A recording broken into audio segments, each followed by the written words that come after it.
Hi everyone, this is Assistant Professor Araya Santisan. You can call me Ajahn and you can contact me if you have a questions via my Facebook. Just post your message inbox Facebook Ajahn Araya, or you can send me an email at asantisan11@gmail.com. Okay, in these sessions of art appreciations in terms of architecture, I will give you some ideas about key factors and aesthetic qualities in architectural design. This is a part 1 in architectural design for sections 450. Let's start with the my introductions about myself first. My name is Araya Santisan and I'm now working as the adjunct lecturers at KU and both at ARC at SSRU or Sonsunanta. I have been teaching in these areas of design, in architectural design and interior design for almost 20 years now. So I think that this lecture will give you some kinds of the aesthetics ideas and how architects can design the buildings. So you will learn about the concept and the key principles for them in design the building. And you can follow me for my work in the design for pattern and some kinds of fashion design at Araya Santisan shop, or follow the moons in me to give to have an ideas about art and craft playground. Okay, come to the outline first in part 1. So today we're going to learn about what is architectural design and what is aesthetics. And then you will learn about key aesthetics elements in architectural design, especially in the terms of golden ratio. For the first 5 points in activity 1, I will give you an assignment after my lecture for the form and space in architecture. So you will exploring your aesthetics elements, aesthetics architectures on your own way. And then the next session for part 2, you will learn about building constructions and what is interior design, including landscape design. And for the activities that you have to work is the mood board. However, I provide you with 3 activities, but just only 2 that you have to work and submit your work via the Google Classroom, and I would request you to post to my Facebook so I can explore your work and see how you work from this session. Okay, let's go to part 1.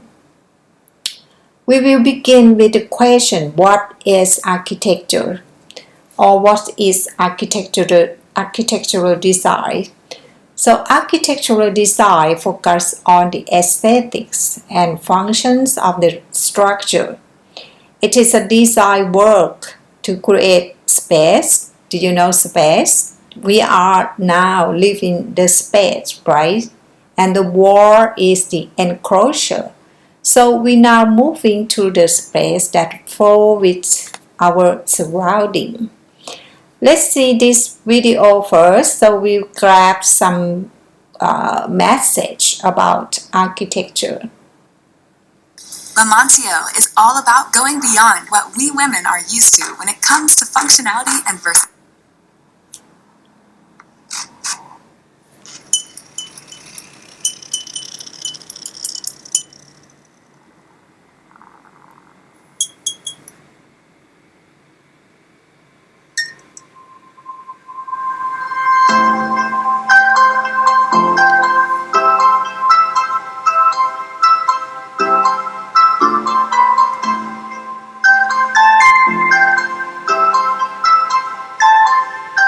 architecture.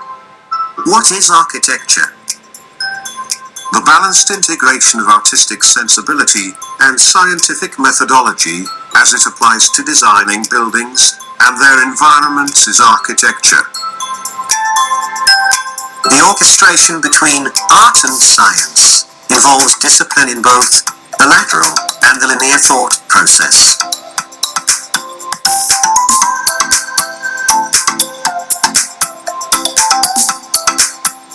And hence 4 main components of architecture could be listed as arts, science, lateral thinking and linear thought process.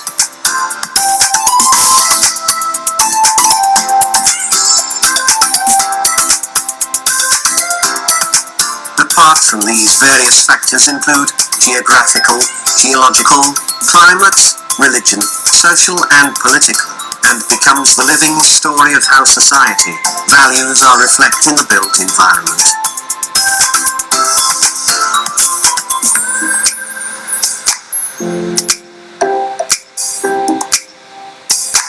It can also be called as the story of civilizations of the past, present and future.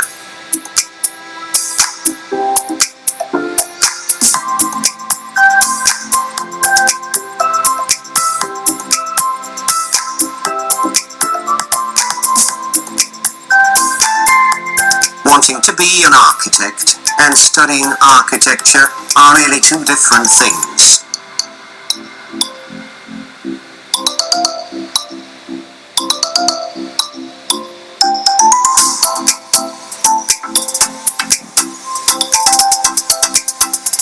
Wanting to be an architect is a part of seeing delight in the built environment.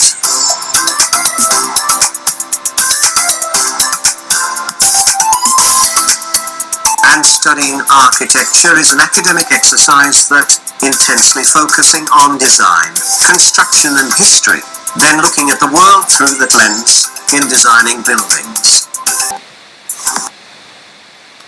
Okay, back to my slides. I think you can grab some ideas that architecture is a story, and architectural design focuses on the aesthetics and functions of the structure.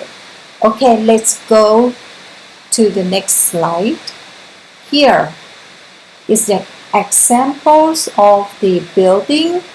So this is the design of the building that focus on the aesthetics and functions of the structure. From this picture, you can see that the house is created in making a toilet space on the top of the house. So it means that the house falls with its surrounding. Okay, the next one. Who know about this building? Have you ever been there? This is the Panyaden International School in Chiang Mai. These buildings is crafted a building design concept that embraces nature and provides a peaceful and pleasant space where students will learn. So the school campus was designed and constructed from only natural materials. The green architectural design and ideas of this international approach bring the students closer to the nature. Okay, the next one. Yes, this is also a building or an architecture as well. It is an example of the hidden architecture that makes the most of the spectacular views, is it? But it's what shelter from the strong wind. Yes, this is close to the ocean and there's a lot of winds. So the designer makes a decision to bury the house into the landscape rather than exposing it above the ground. And you can see that this outdoor space allows light and air to reach the the rooms, all rooms, as well as providing views from the living spaces. Okay, so we come to the term of architecture. From these definitions, you will learn that architecture is both the process and the products of planning, designing, and constructing buildings or any other structure. Then, architectural works in the material form of buildings are often perceived as cultural symbols and as works of art. Historical civilizations are often identified with their surviving architectural achievement. This is come from the Wikipedia. Okay, to make it more clear, let's see the definitions from Vitruvius. Do you know Vitruvius? Vitruvius is in the full name is Marcus Vitruvius. He is the great Roman architect and historian. He gave the definitions of architecture in 3 words: is firmness, commodity, and delight. So to illustrate his idea, the firmness refers to the structural integrity and durability. Yes. The next one is the commodity. Commodity refers to the spatial functionality, or in other words, serving its purpose. And the next one is delight. Delight means that the building is not only aesthetically and visually pleasing, but also it lifts the spirit and stimulates the sense as well. Okay. In the word of durability here, it means that a building should stand up robustly and remains in good conditions. This is a key component of green building. And the next one, utility. The buildings should be suitable for the purposes for which it is used. To be clear, it includes both the functions of the building and its role as a protective shelter. The functions of the buildings may determine to some point of the arrangement of different spaces and rooms, as well as their dimensions and form. Okay, the next one is beauty. So beauty mean that the building should be aesthetically pleasing. What does it mean? It means attractive. And the buildings are more likely to be maintained and repaired as components more than ugly or unloved building, right? Okay, and now I think it's more for today as we are entering into COVID-19 era. So the placemaking and about health and well-being is very important now. So it means that we have to put the people to involve in the future. It is to consider for a building impacts on its occupants is the key to the people first approach. Okay, then let's see about these key factors. I want to highlight this one or this diagram because it's the principles and give you the overall pictures of architectural design. So the first one is the principles and theories of design, the number one here on the top of the circle.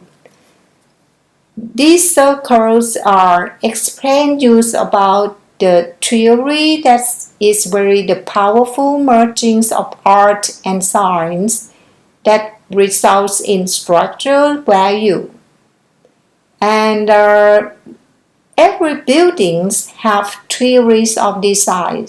For example, the concept of the design or it convey the message about the opinions of the user or the image of the building.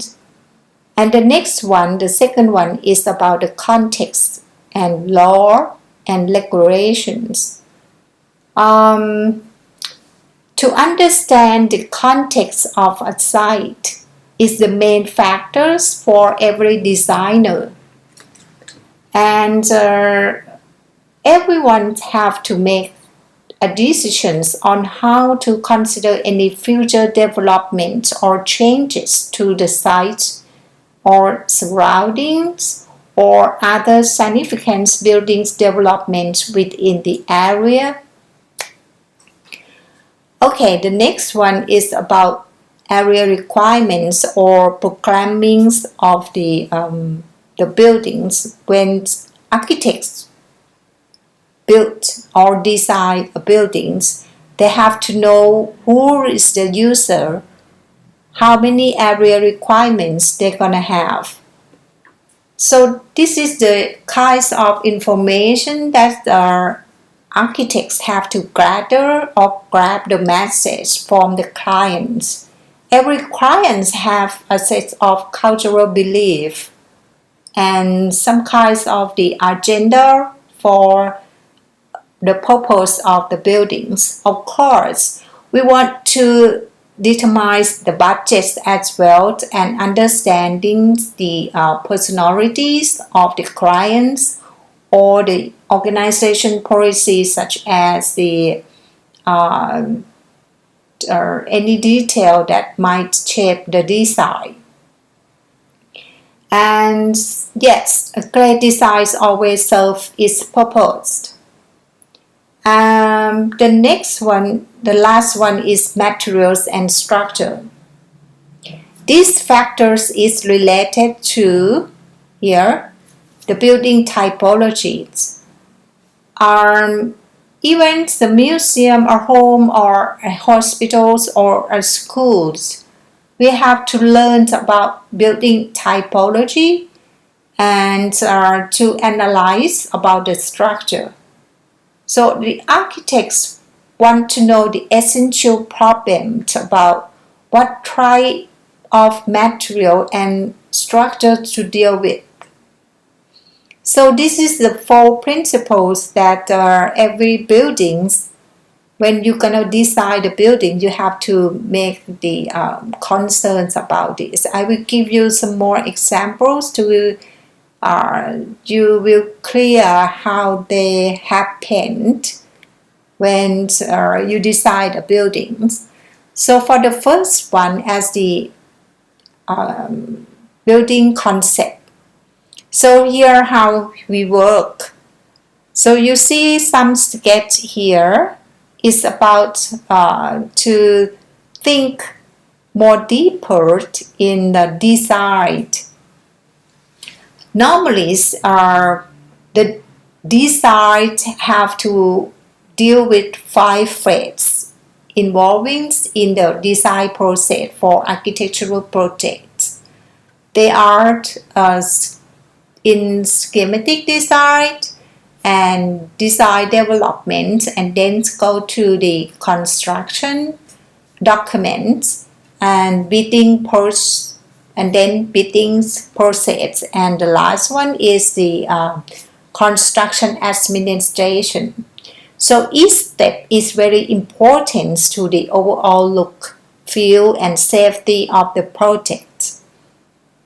Here you can see that we have to understand about the environments where the house can let the wind in or the user, how they interact with the space, and we provide many types of schematic designs to make a large decisions.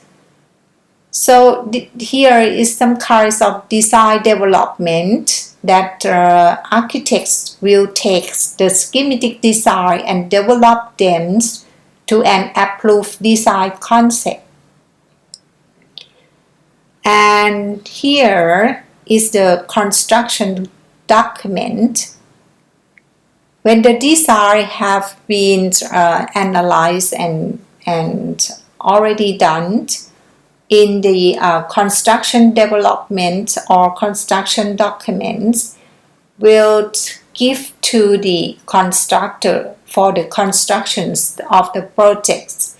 And architect will put together drawings with a lot of details on them for the constructor to follow when building.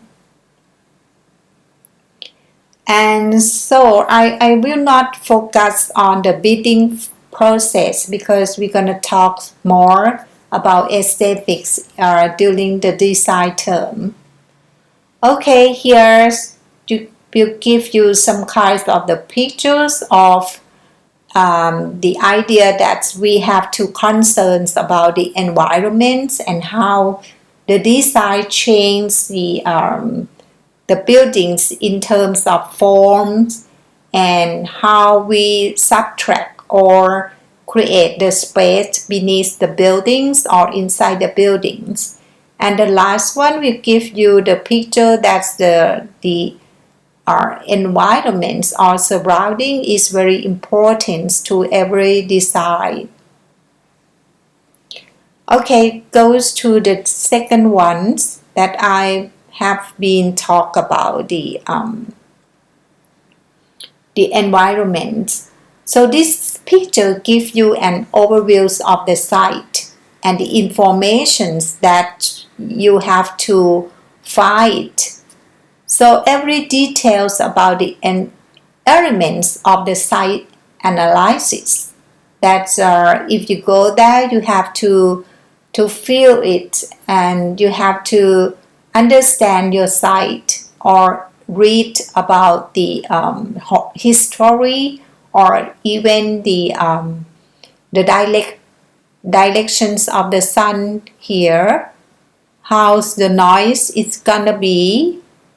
This green one is your location of the building site. So everything here you have to exploring and understand about the communities, about the law and regulations, and then you grab the message of the context. So this is on the second phase about the context of the site. And yes, about the law and regulation is very important because we have to concerns about the setback and built area or to understand the setbacks here. If you see like this is the layout, we call it the layout. You see here is the roof of the building, and for the law you have to set from the public area.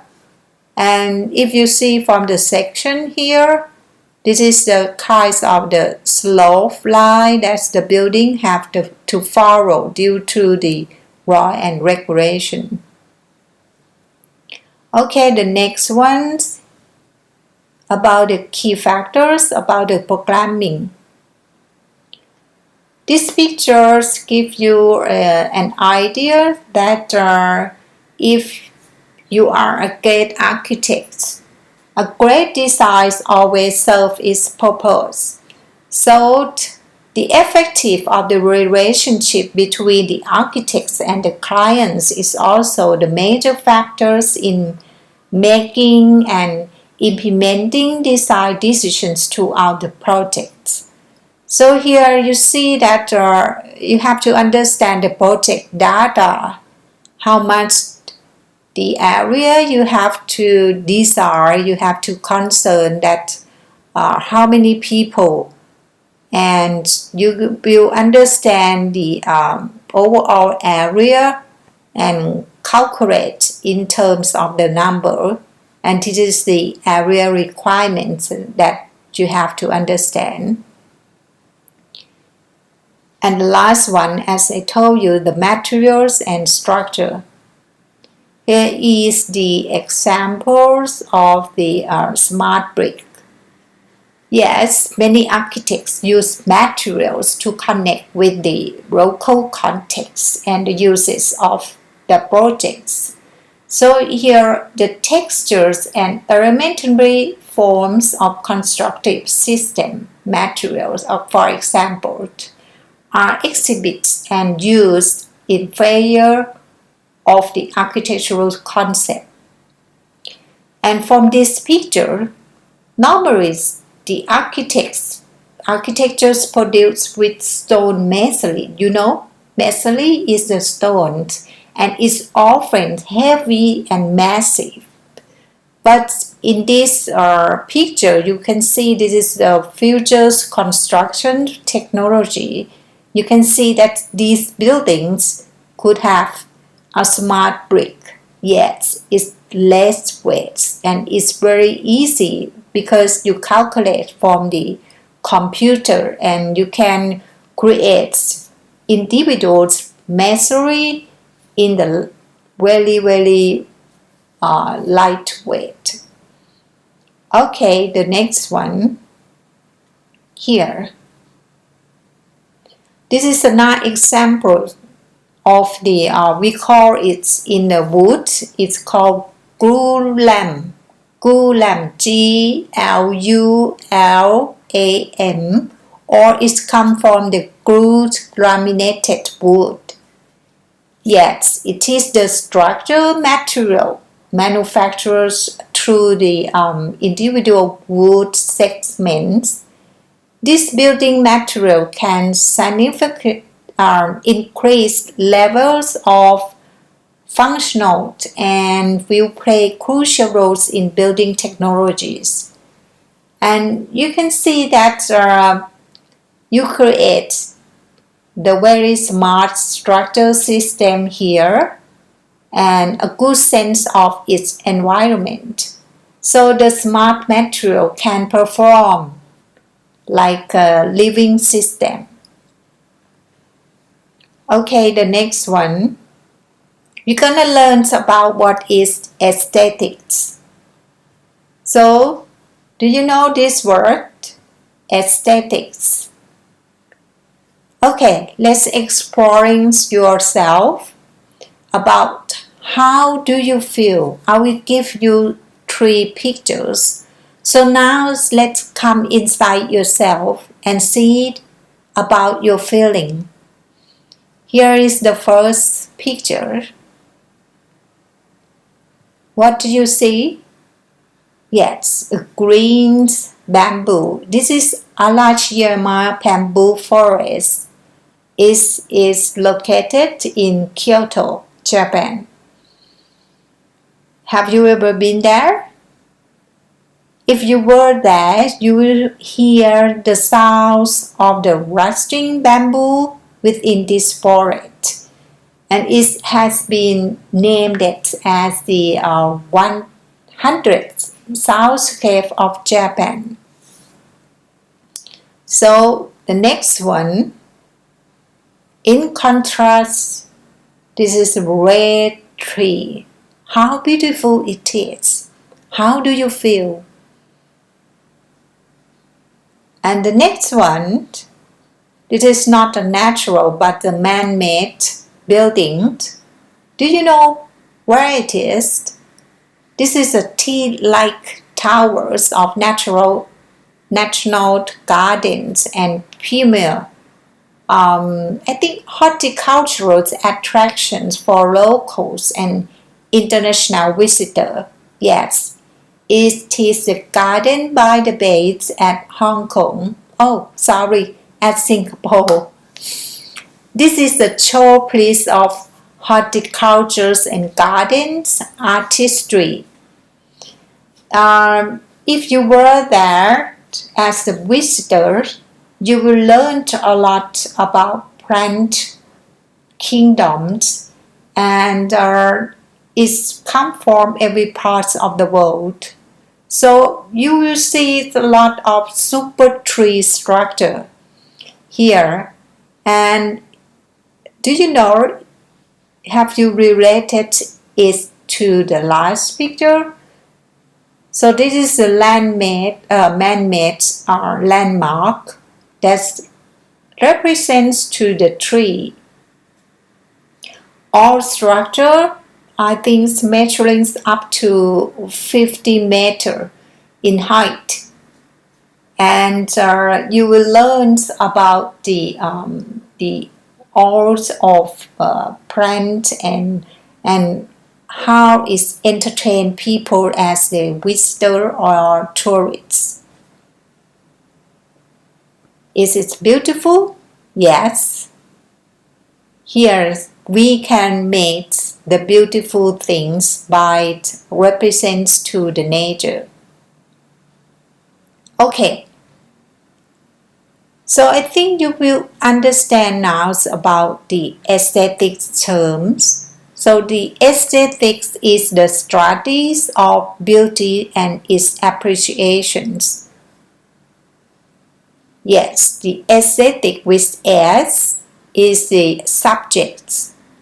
So I provide you both in Thai and English. So in English terms, aesthetics is a branch of philosophy that explores the natures of art, beauty, and taste with the creations and appreciations of beauty คือถ้าพูดเป็นภาษาไทยนะคะก็เป็นวิชาสุนทรียศาสตร์เพราะฉะนั้นไอ้ตรงเนี้ยถ้าแปลเป็นไทยมันอาจจะชัดขึ้นก็คือมันคือความซาบซึ้งเนาะในความงามซึ่งไอ้สิ่งที่สำคัญเนี่ยมันคือสิ่งที่เป็นประสบการณ์ที่เราเข้าไปซึมซับจนกระทั่งเราอาจจะมีการได้ฝึกฝนหรือสัมผัสบ่อยๆจนกระทั่งเกิดเป็นรสนิยมได้นะคะ Okay, let's see about the models of art aesthetics experience. This is the study of Christoph Reddy. I encourage you to see his paper. The name of the paper is Combining Universal Beauties and Cultural Contexts in Unifying Models of Visual Aesthetic Experience. So you will get all the message he conveys. In my session, I will highlight just only some part of it. So you will understand in the overall picture only. From this diagram, you see many arrows there, right? The arrow indicates the forward flows of the information. The stimulus form here, you see, is encoded by mechanisms of sensory perception. And also here, the context here indicate the forward flow of the communication. The cognitive informations about the contents and the context here. So you see both the context and the content here are viewed means about the communications, and it's go to the sensory coding and cognitive coding in this area. I would like to say here the encoding is the processing, and it deals with the natural environment. Why? The cultural environments deal with the cognitive coding. So you see that it's different approach. The sensory codings will deal through the perceptual processing. Why? Here about the memory will deal with the cognitive processing. And if it's four together, we create the emotion, and then you will get the aesthetics experience here in the positive or negative way. Do you understand that emotions can be elicited via both channels and modulates the degrees of the aesthetic experience? So let's see about this artwork. What is it? It's the Sunflowers by Van Gogh, right? The beauty form of these paintings activates the beauty responsive mechanisms in the perceptual processing stream. Because Van Gogh art style and life of his artist, he is an artist everyone knows, and he is very, very well known to most people. So that's why everyone see his artwork and understand we got the memory about his life. So the form of the pictures and the context and the contents here come to the sensory codings and cognitive coding. And it provides the perceptual processing here and cognitive processing and create the emotion to be the positive one. So this is explains why we see this picture and feel that it's very beautiful. Okay, now we see more deeper in design and art. Here we have to understand about the key aesthetic element in art first, and I think that you already learned about these items.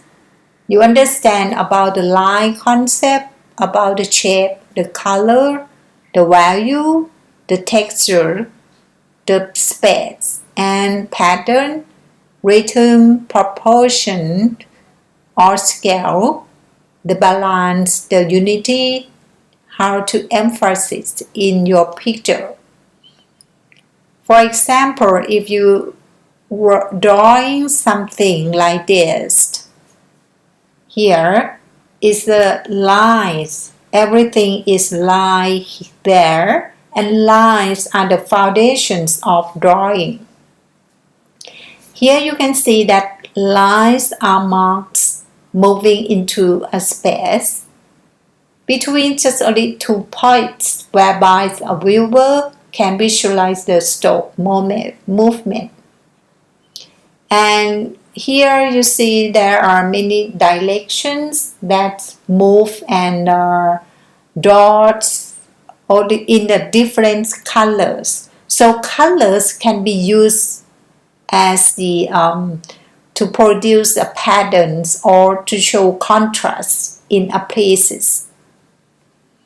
And we have here 4 leaves in different directions, and to make it in a good art, you add some more here around the 4 leaf, and it goes to the good compositions. So this is the beauty ones, and we see only just a very simple line in different color. Okay, this is the art. And if you want to understand more deeper in architectural design, you have to understand that the aesthetic experience of the architectural design is to move into the space. It's a 3D dimension. Let's come to the first key aesthetic elements. You have to understand about the elements that's the basic one for the architectural design. So here, if you want to become a building architect or a designer, you have to learn the 4 basic elements of architecture and design. Here, is the dot or point, and the line and the plane, and the next one is the volume. With these 4 elements, you will actually can create any architectures or design or building design.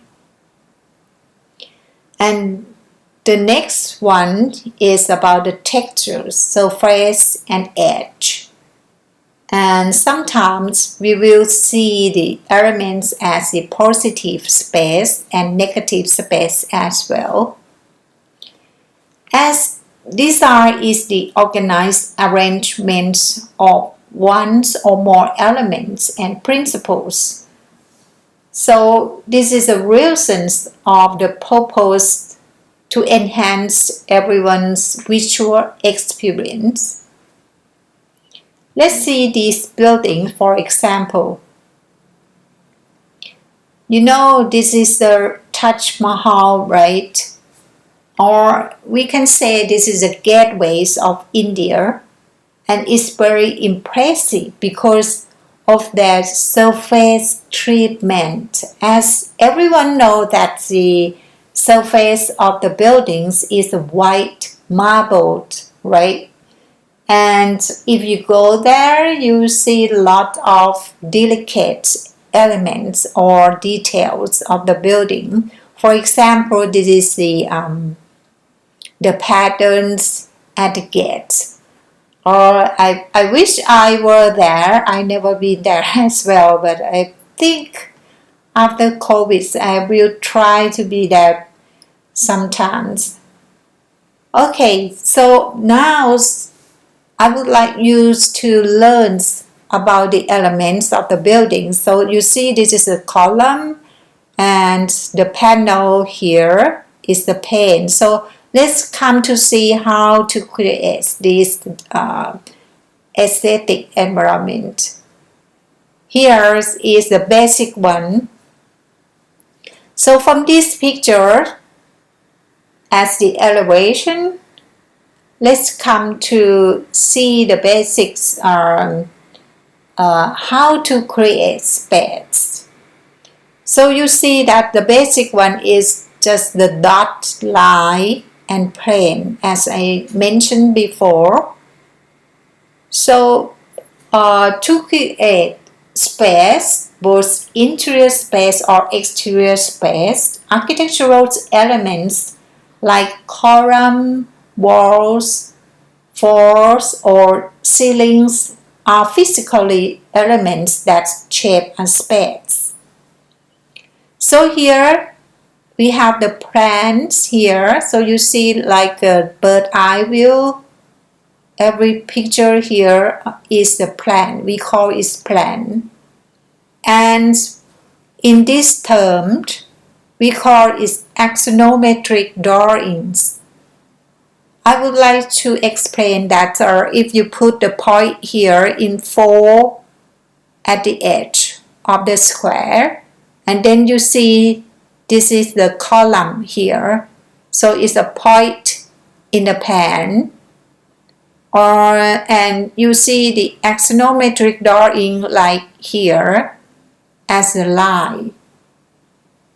So the dot is generally small and uncomplicated in shape.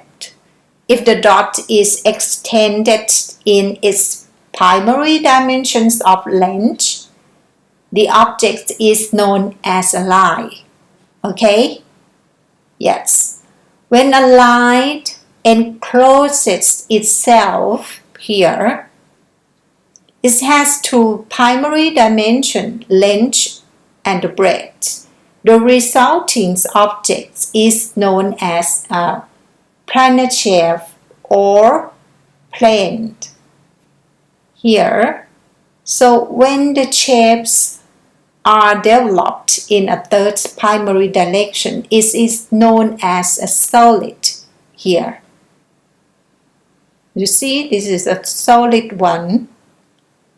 So forms are classified as linear, planar, solid, or combinations of these.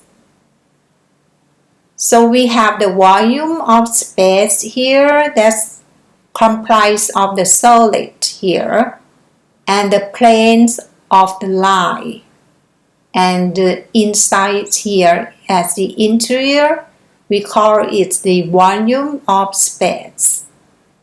Yes, if you connect it together, like two rooms together here, we can separate into the interior space here, and for the green one is the exterior space.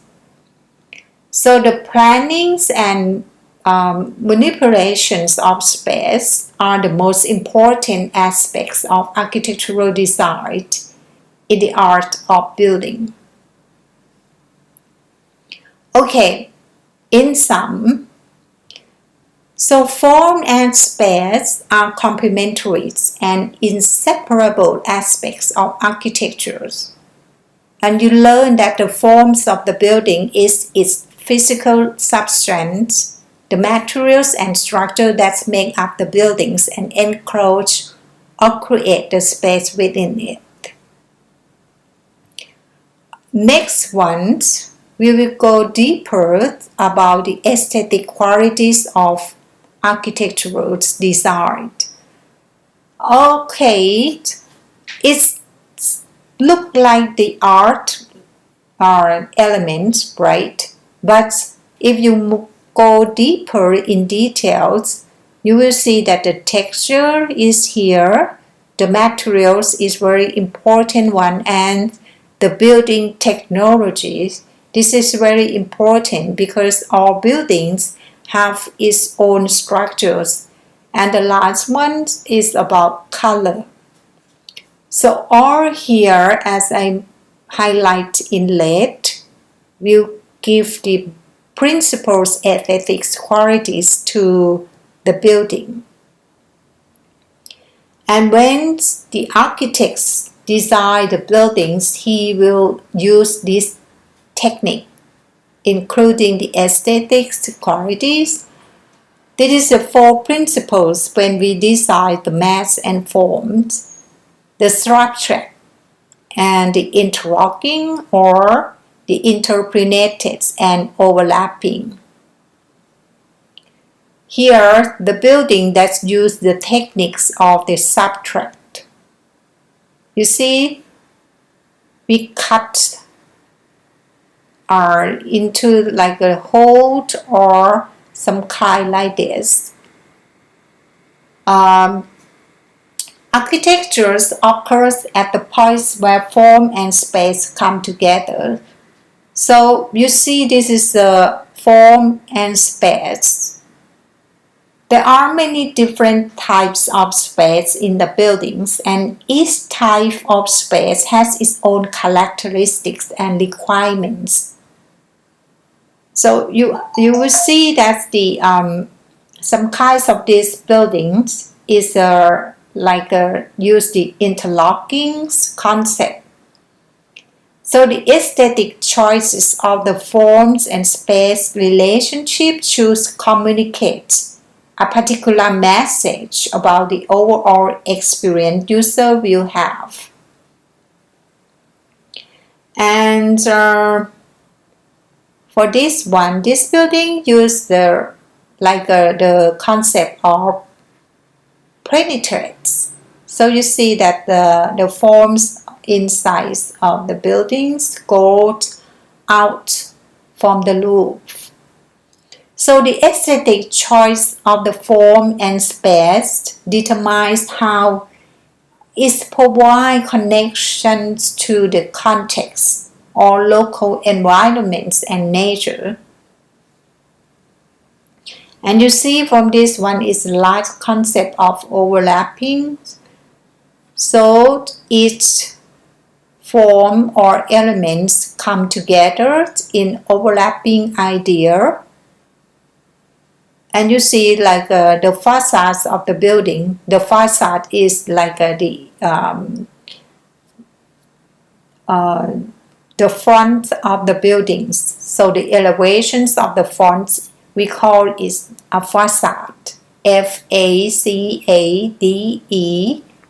is a French term. We call it facade. So it represents like the tree here. Okay, let's see the examples of the masterpiece. One, I will highlight about the case study of Villa Savoy, and now we're gonna go into details. Yes, you may know that the Villa Savoy is a masterpiece of Le Corbusier purist design. So this building like a folding box. So you see this white one here. So it's both functional house and modernist sculpture. Yes, it is. So the design scheme is a square house. However, its surface of the buildings reveals the pure geometric forms of the design. And today, Villa Savoy was designed as a UNESCO World Heritage Site.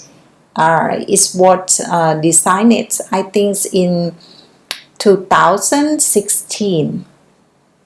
And you can see that the overall here of the layout is similar to in the past times. The building is located on glass and surrounded with the forest of trees. Okay, let's see and note about the architect. So from this picture, you will grasp the message that he is also the artist. So he loves the sculpture. Yes, Le Corbusier is a Swiss-born French architect.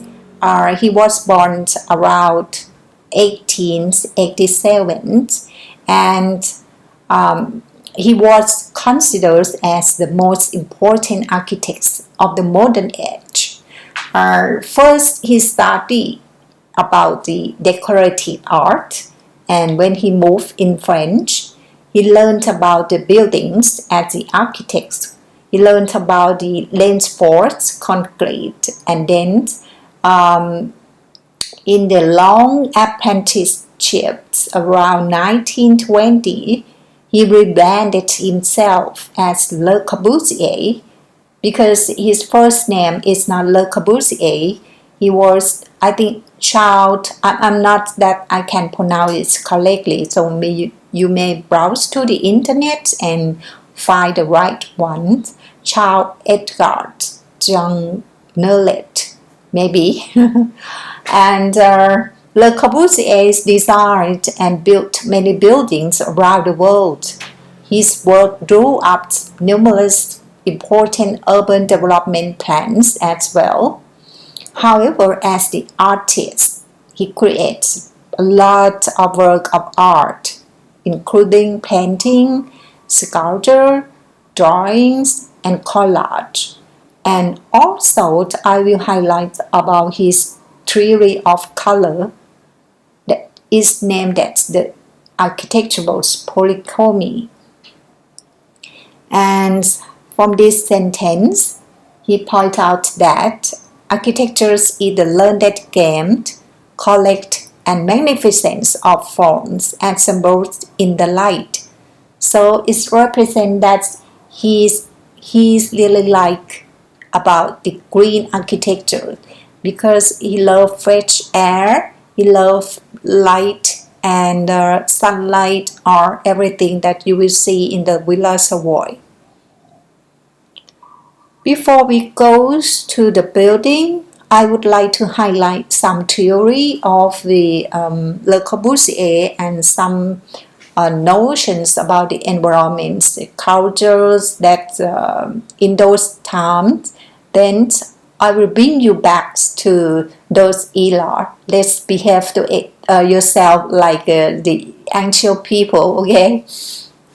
Now, as you can see, this one is a Vitruvius band. Yes, it represents the human body proportions.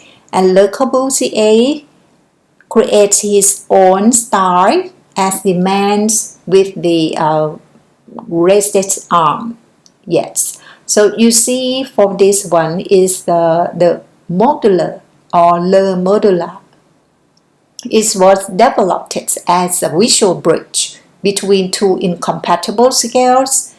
The first one is the imperial and the second one is the metric system. Yes, the system is based on humans' measurements, the double units, I mean Fibonacci sequence numbers, and the golden ratio. And Le Corbusier used this modular scale in all of his designs in many buildings. Okay, let's say it in general to make you easier to understand. I would like to introduce you to this picture. So you see the human body here, and it can separate in general in three parts. The first one is head, and then the body of the man, and then the foot on the bottom. So if you see this column, we can separate it into three parts as well. The head, the body, and the bottom or the foot. So it represents to each other in the like a metaphor idea. Okay, next one about the Fibonacci sequence. So here the Fibonacci sequence is the elements of the sequence of numbers. And you see here the number start with 0 and then the first and then the second and the third, and this the fifth, the 8th, 13th, and you can find the next number here because it's coming from by adding up the two numbers before it, as 1 plus 0 is 1, and 1 plus 1 is 2, and 2 plus 1 is 3, and 3 plus 2 is 5, and 5 plus 3 is 8. Yes, this is continuous, and here is a surprise. If we take any two successive Fibonacci number, the ratio is very close to the golden ratio. So you see the relationship here between Fibonacci sequence and the golden ratio is shown here as a golden spiral, and here is the golden rectangles. So the spiral here occurs when you spiral a line to the golden rectangle. So I will show you here, if you start 1 plus 1 here is 2. So each side of the square is 2, and then you plus 2 with 1, you have 3. So each side of the square is 3 little square. In the same way, you can have 5 by plus 3 and 1. And 5 plus 3 here equal to 8. So you have the square of 8 with the little x squares here. And then you have the golden spiral here, and it represents to nature.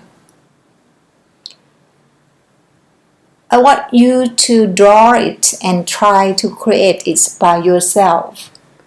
So the golden ratio has been around us for some time and has influenced many areas of life, including architecture, maths, design, and of course art. In this picture, you can find the golden rectangle. You can calculate the side length in the golden ratio. Okay, let's see how to make it. So to to construct a golden rectangle here, you have to start with drawing a square. And let us name the square as A, B, C, D. Next one.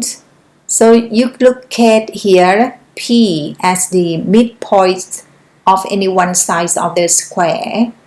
And then you know how to make it, right? And we will call this one at the midpoint as point P. The next one, you connect the midpoint P to a corner of the opposite side here at C. So you have a line of P and C here. So you draw a line here and then just paste the tips of the compass on P and set its width to match the distance of PC here. And then you can draw a large arc here toward the sides of B and C here.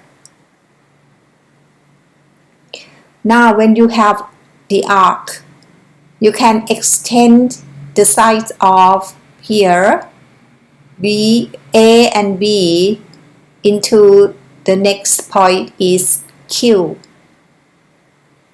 So you draw a line here forwards to the arc and you will have the point Q. Here, when you have Q, just draw a line parallel to the side of B and C here, the green one. And then just extend the sides of D and C here, the parallel line at the same point, and we can call it R. And now you have the golden rectangle.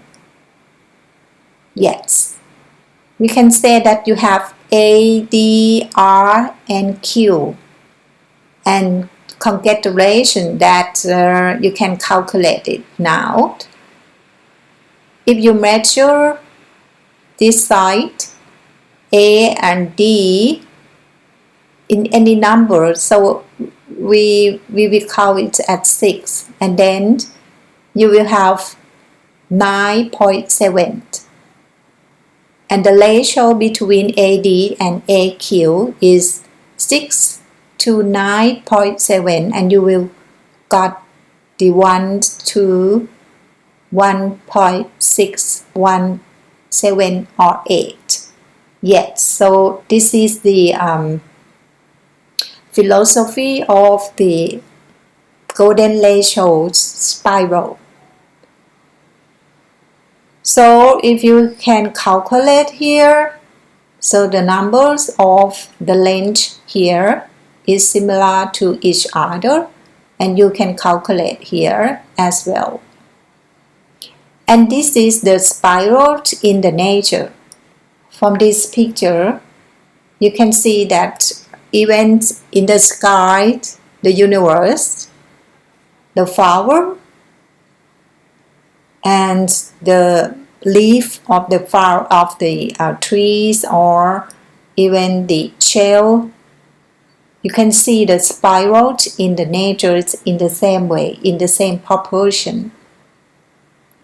Or even the human body, just look at yourself, or when you meet with your friends, just look at his lower part and you can see his ear or the face here. You can put the golden ratio and see the relationship between the human body. Yes, even in the art here. Do you know who belongs to this one? So the Hokusai is very famous art, and who have thought art and maths could have such a close connection. And we can use the golden ratios to help design our painting and positions our subjects on it. The golden ratios has been used by artists for a long time to locate the aesthetically pleasing areas. Yes, you can go to the museum now, and now it's very enjoyable to read every paintings with this theory. I'm sorry that it's upside down here. And also in the buildings or the Buddha image, you can put this theory and try to find where is the golden ratios in its elevation. Even the building here or the Buddha image is always find the golden ratio. Now we come to the buildings of Villa Savoy. Okay, we will go into details. Le Corbusier was commissioned by Savoy family to create a family retreat in the country and on a plot of land in Poissy. Do you know Poissy? Poissy is about 20 miles from Paris. And you can see the Villa Savoy as an opportunity to, it's not too far from Poissy. And these buildings are, Le Corbusier think that he would like to design this villa as the opportunity to express his ideas of a new architecture. And yet, he has succeeded in creating a house that looks like a box in the air. And you see, like this one is like a box, right? And it is widely recognized as the best examples of Le Corbusier's 5 points of a new architecture. I will highlight about 5 points theory later. This is a manifesto that strongly influenced modernist architectural design. Okay, let's come to see the beauties of Villa Savoy. However, I would like to bring you to understand the context first. We will go to the fashions in those times. Yes, we can understand the beauty if we look into the world of fashion. Let's see what happens through the times in the periods of 1920s. You can see that women has the headwear, and it was a vital part of the fashionable women's outfit. In those times of 1920, the fashions has been known as one of the most glamorous and innovative periods in modern fashion history as well. Okay, next one. I would like to compare the styles in these decorative fashions. So, have you remember the parts of the human body that I represents to the iconic column? And here you have here for the women figure here, we can separate into the head, the body, and the bottoms. So we can see that they decorate into T parts as well. And here, the visitors to the Villa Savoy is some kind like this, because Villa Savoy is like the building as a charter that Savoy family used to exhibit their collection. So normally the living room was full of visitors who comes to experience the space of the house, and they may have the party, and celebrations in those times. And these pictures is a drawing pictures of Le Corbusier. So you can see the relationship here between the women in the real life and in his paintings. It's very similar because he separates into two parts as well. In his painting, you can see the first one is a head and the body of the women at the bottom. It's very abstract paintings, however, it still represents some things in the relationships to the real life, in the social life. Even here, in another painting, you can see it separate directly into two parts, the head, the body, and the bottom. Or even this one, you can still see the head here, the body here, and it separates into the bottom as well.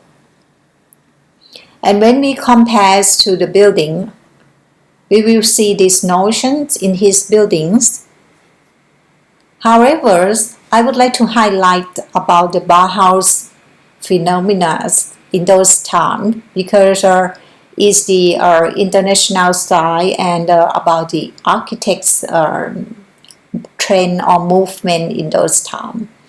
Bauhaus was a German art school operational from 1919 to 1933 that combined craft and the fine art together. So you see here is a class that they create some kinds of the sculptures and transform into the building. So we lost a while some kind like this one because in those times, in the modern way, people love to change their attitudes or mindsets from decorative building into very clean and modern ones. So the school became famous for its approach to design as well, and attempt to unify the principles of mass production because of the industry era. So you know that is the industrial liberations in those times. And it still keeps individuals' artists' visions and combine the aesthetics with everyday functions. So the Bauhaus movement has a profound influence upon the developments in art, architecture, graphic design, interior design, and including the industrial design. Then we see about the trend in those times, and then we will understand the philosophy more via this slide. Let's see the clip that expresses the theories of 5 points of architecture.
Okay, yes.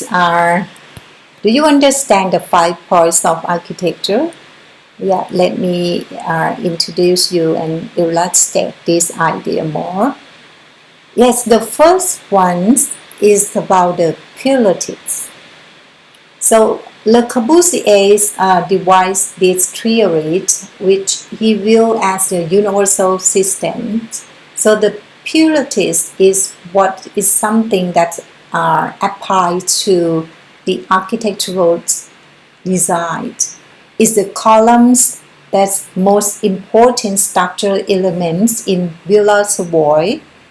It refers to the slender columns that lace the buildings of the ground and allow the air to circulate beneath.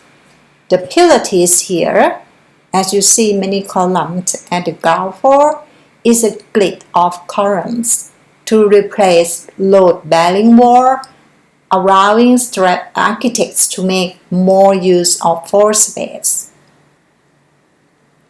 And the second one is the free facade. So it is the free design of facade by separating the exterior of the buildings from its structural functions. So the facade becomes free and can be designed freely. Here the facade means the elevations or the walls like the skin. I would say like a skin. So all walls are separated from the internal functions of the building. So you see here is the French word F-A-C-A-D-E, and we call it facade. So it's a non-load bearing walls. And then for the third one, when you have the free facade, then you can see that Le Corbusier can design all sides of the villa in harmony with the positions of the sun, because his intention was to have a lot of sunshine and fresh air.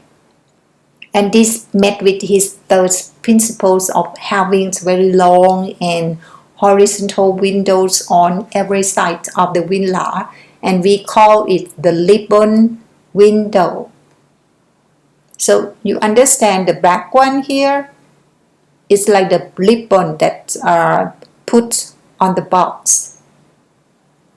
And then for the fourth one, is the free designings of the ground floor, as the building being supported by pillars alone, so it is possible to have a very open floor plans.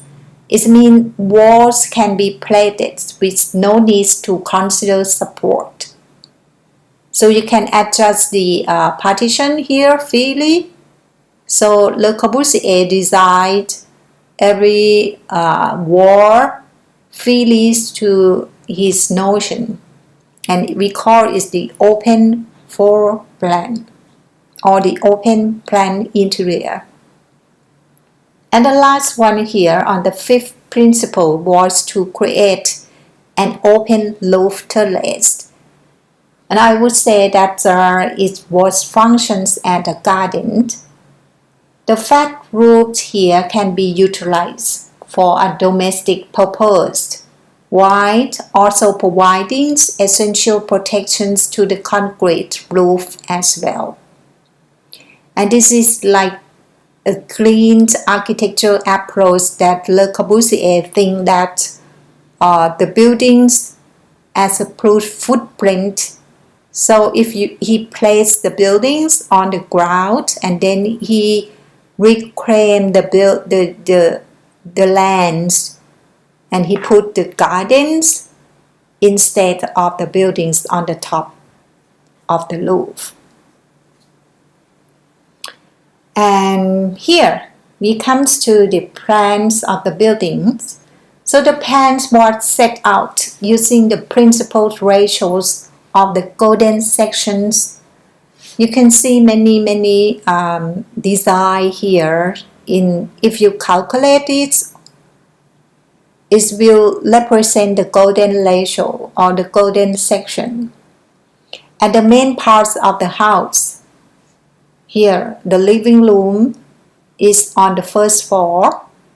Yes, we call here in the system of the ground plan on the left, and the center here, the first story is the first floor, and then to the right is the roof garden. So it have only 3 levels. And the ground floor is occupied by the hall here. The main entrance is here, and the office of the service at the back here, with the garage of the 3 automobiles here. So it's a car parks of 3 here. Let's see in detail. Yes, as I told you, if you go into detail, you can see that all plans and all designs follow the golden ratios in the geometrics and proportions of geometry, and it was formed in the circles and rectangles. Here is the circle, and here is some rectangles that you can experience yourself later. I cannot highlight it more because we will have lack of the times. However, I think you can try to calculate it yourself, or you can browse through some internet. There's a lot of clips that represent and introduce about this idea. I just would like to highlight about this proportion, the golden rectangles here. If you put it in the elevations, you can separate it like this one. It follows the theories of the golden ratio in each part of the building. So the math and the aesthetics come together in those times. And even here, the theory is still exists, and sometimes I use it for my design as well. Let's go into detail to the plan here. So this is the ground floor. So the notion is for light and free. The low of the parts of the automobile comes here and drop people in the center of the hall, and then it's come to the park here. The motor car plays the major part in this planning, and you can see that as the Madame Savoy wrote, Le Corbusier wrote to Madame Savoy that it is the minimum turning radius of a car which defines the dimensions of the house. It means that this circle here, so it's control the side of the house with the radius of a car. Let's see here. Here is the car park. So there are 3 types of the car in the history. So you have to understand about the length and the style of the car in the former times. So this is mainly the large and long ones, the President Age roadster. Not too expensive, right? Okay. Then I would like to highlight about the relationship of the space and form. As you can see from this picture, Le Corbusier divides the buildings into 3 levels, and I would say the ground floor is a cave, and the first floor as the habitations, and the third levels, the rooftop as the solarium. So the cave here refers to the space that people come in and turn himself to the middle levels by lamp. So all visitors share both light and shadow. And these levels bring you to the third level by length. However, he will face the terrace here. So you see the roof garden both in the first floor and at the solarium here. So it's connected by the lamp. So the lamp in the center of the house is the main circulation. And the roof of the solariums is completely open environment and sunshine, and it's very brightest level. So you see a lot of dimensions. The cap is mean that's the free of air and the free of light on the top of the building. And all space are connected here by lamp. Do you know lamp here? Yeah, we call this Thang Lad is lamp. R-A-M-P, lamp. So there is a connections between all rooms. Le Corbusier's main goals was for his house to adapt correctly to the proportions of human life. In other words, he wants this house to be a perfect for living. This is why he tried to make some rooms branch into each other as a free-form open plans and creates a balance. So you see here the living rooms and the kitchens and the bathroom here and the bedrooms are connected. And all of these are connected with the roof terrace.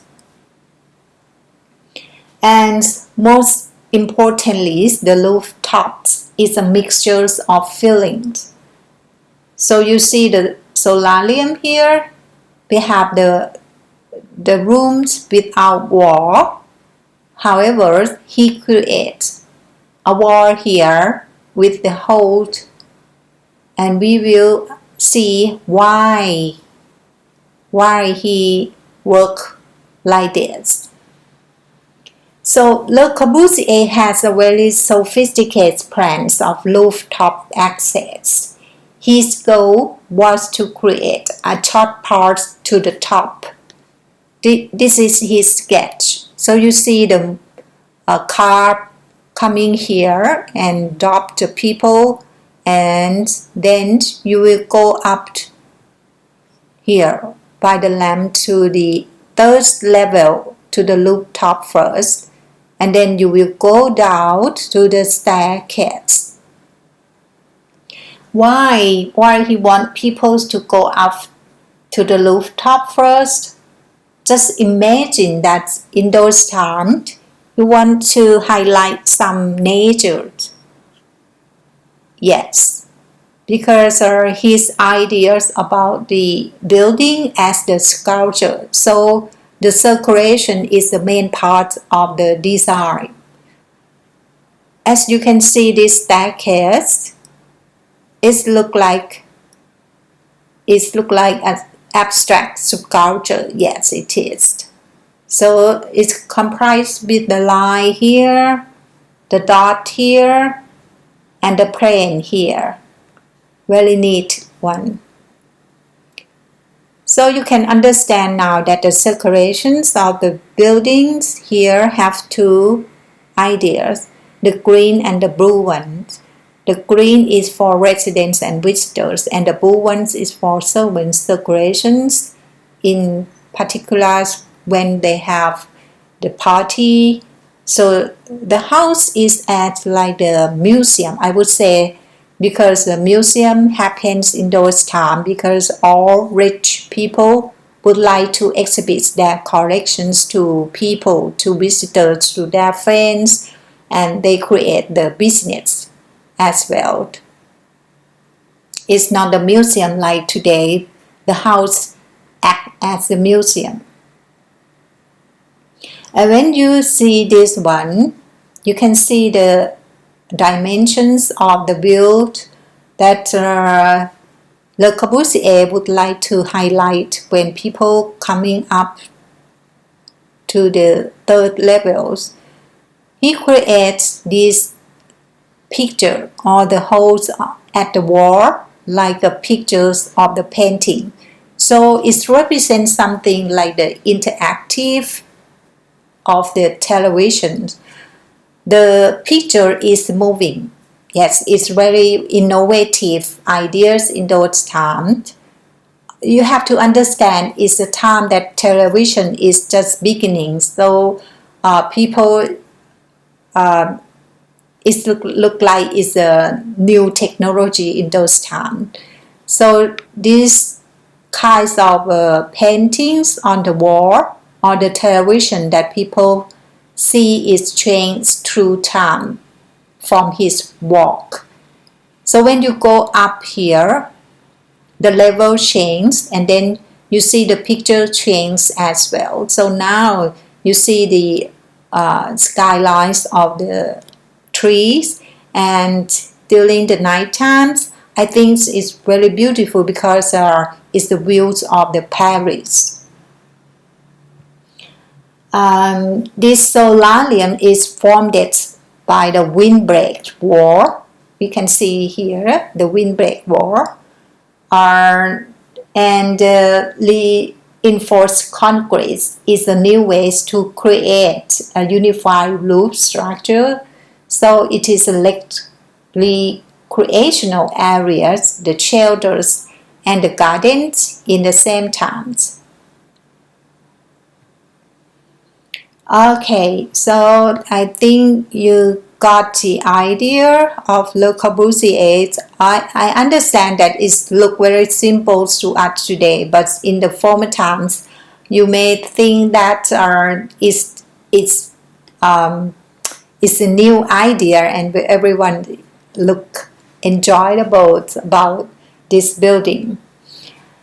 Another innovative idea is about the glass window. So you see this is very big and long, and you realize that the big windows are very characteristics of Villa Savoy, and they break away completely from a sense of isolation and try to create the conversations with neighbors in a sense of open space.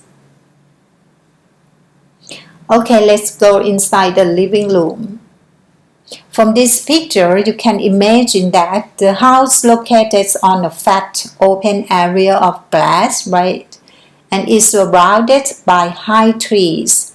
Because you can see here from the windows, lots of high trees surrounded around the house, and it means that the first floor, which house the main rooms, maintains visual connections with its surroundings landscape. So the windows are also key to add to the feelings of openness. All windows are tall and long, and it let a lot of natural light in and keep the interior really well lit during the day. Okay, I would like to highlight about these theories of the architectural pyramid. This is the styles of Le Corbusier. He arranged almost 60 architectural colors in different moods. And you see in the interior of the house of the Villa Savoy here. So you can see each wall represents some style of his ideas of architectural polychromy. He indicates the importance of colors in that each person is controlled by one's or dominant color. It means that he believes that color affects and influence spatial effects in everyone's life. So even in the furniture So the furniture is similar to the house. As we can see that the skin here on the wall of the house is separated from the structure, and as well as in the furniture, this is the structure that he showed and expressed about the structure. You have to understand in those times this is very new idea because all structure are inside in the chair, and now he expressed his idea freely to show the structures as the aesthetics of the chair and the buildings, so it's come together in the same concept. Even here is very modern for the bathroom, very simple and very clean, very lots of non-decorations. Okay, and finally I would like to highlight about his last buildings here. The Pavilions Le Corbusier is one located in Swiss as an art museum in Zurich. This is the last building designed by Le Corbusier, and he changed a lot of his achievements by using the concrete and stone and frames in steel and glass. This building can be considered as a work of art because it reflects the harmonic unities of Le Corbusier architecture, sculpture, and painting, furniture design, and including his writing. And he used an intensive of prefabricated steel elements combined with multi-color plates fitted to the center core. And you can see above the complex of these buildings, he designed a few folding roofs to keep the house protected from the rain and the sun. So here is a folding roofs, as I told, and you can see this man with raised arms. Yes. So this building represents Le Corbusier's architectural polychromy, and someone mentioned that it's used in architectural by Le Corbusier, developed it in 1931. The basis, the color concept, and the timeless color palette is balanced in itself and still have a classic freshness and qualities to this day. Okay, finally, I think I will stop this part by bring you to these 4 principles, the key aesthetics elements in architectural designs. So in Villa Savoy, you can see all of these principles in the buildings. Le Corbusier creates his own theories of design, the 5 points theory, and you have the context ideas of the house that's located in the wood and the huge forest around the house, and about the user or the programming, who is the owner, who is the visitor, what is the functions of the buildings, and finally the last one, the main structure, the innovative structures of his idea, including the materials and the designs of the color. Okay, so we will end these sessions with the activity first. The activity 1 is about form and space in architecture. And this is very easy one because you have only 1 pages of A3.